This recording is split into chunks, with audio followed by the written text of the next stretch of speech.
The Federal Election Commission, the regulatory agency tasked with enforcing campaign finance laws, is under fire for allowing campaign dark money to go uninvestigated. The watchdog group known as CREW says this shady cash was funneled through super PACs to help finance Democratic and Republican candidates.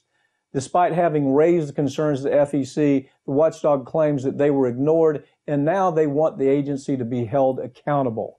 Joining me to talk about this is RT correspondent Brigida Santos. Brigida, so what do they mean by dark money? We've heard the terms, but there's all new iterations of what dark money actually means now because the FEC seems to ignore everything having to do with illegal campaign donations. What is your take on that?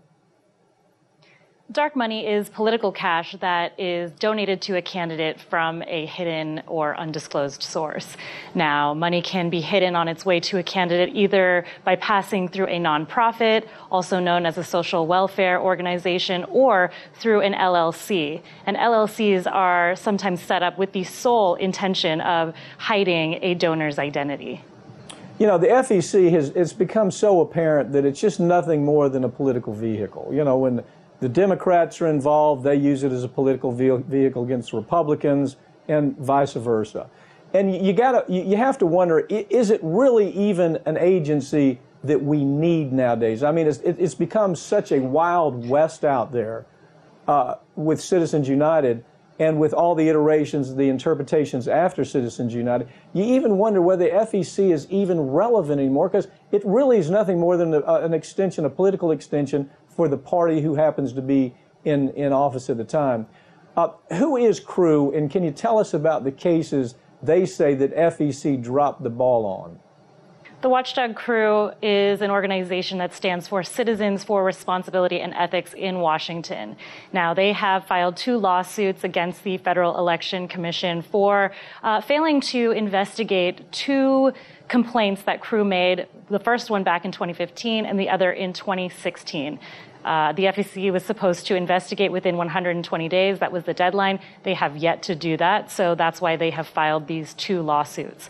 Now, the first lawsuit involves a $1 million donation that was made by the trust DE First Holdings to a super PAC called Coalition for Progress that was supporting a New Jersey City mayor who was planning to run for governor but never actually ran.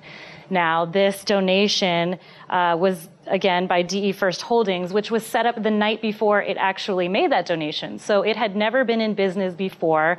It didn't make enough money to have income to actually justify that donation, which indicates that it was a sham company set up to illegally launder this political donation. So CREW is now accusing the Coalition for Progress super PAC of violating Federal Election Commission's regulations that prohibit knowingly accepting a contribution from one person in the name of another. Now, the second lawsuit involves 2 $100,000 donations that were going to Jeb Bush's 2016 presidential campaign. Again, these look like companies that were set up just to illegally launder this money.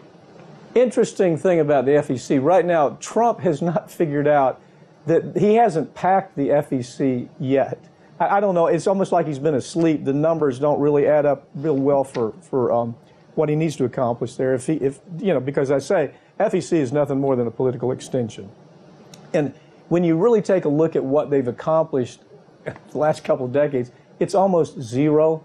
And what was so interesting is if you look at Citizens United, the dicta that's in Citizens United and the explanations and the justification for Citizens United, it's always, well, we have the FEC, and the FEC is going to catch all this dark money, so we don't really have to worry if a corporation buys a candidate.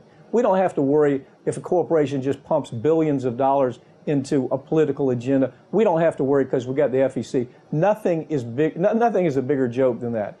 Does the FEC provide any explanation as to why they didn't hold an investigation or why they didn't respond to the group's complaints that you just explained? No, they have not responded, and they haven't said why, other than the fact that they are not allowed to comment on active litigation. That is their official policy. The one thing that Crew really wants them to investigate here is, why is this money being hidden? Because super PACs are already allowed to accept unlimited amounts of cash as long as they disclose where that money is coming from. And one of the main reasons why a donor might want to hide their identity is because they could potentially be a foreign entity donating money into our American elections, which is illegal. I'm sure Crew, gets it. I've seen many actions that Crew has brought in the past, and they kind of get it where it comes to understanding. The FEC, they're not going to give any explanation. They don't have to give any explanation. There's nobody that holds them accountable. The media does not hold them accountable. Political parties don't hold them accountable. That's why I'm saying it's basically a worthless, completely worthless organization, especially in the years of Citizens United. I'm not even sure what they accomplished. There are many articles about how the mysterious surge of dark money took down an Ohio candidate after she was doing well. What do you know about that case and what happened there? It kind of gives us some more insight into the FEC, doesn't it? Yes, absolutely. Now, Ohio State Representative Christina Hagan lost a congressional run after failing to support a bill that would benefit a utility called First Energy. Now, after lobbyists tried to get her to vote in favor of the bill, she said that she would not support it because it would raise utility rates for constituents in her district, and it would also be unfair to constituents that use electric energy. And afterward, a nonprofit group called the Conservative Leadership Alliance, whose treasurer has also worked as a lobbyist for First Energy, took out $56,000 and spent it on political attack ads against her, and also spent the same amount of money to support her competitor. Regina, we got about a minute, but the Wesleyan Media Project says dark money spending skyrocketed in the last 4 years. What facts do they have that support that claim? And it is alarming, but what facts do they have to say that? Outside spending on television ads in this year's midterms are up 90% in comparison to midterms in 2014. And that means that 2 out of every 3 ads in House and Senate races have been funded by dark money.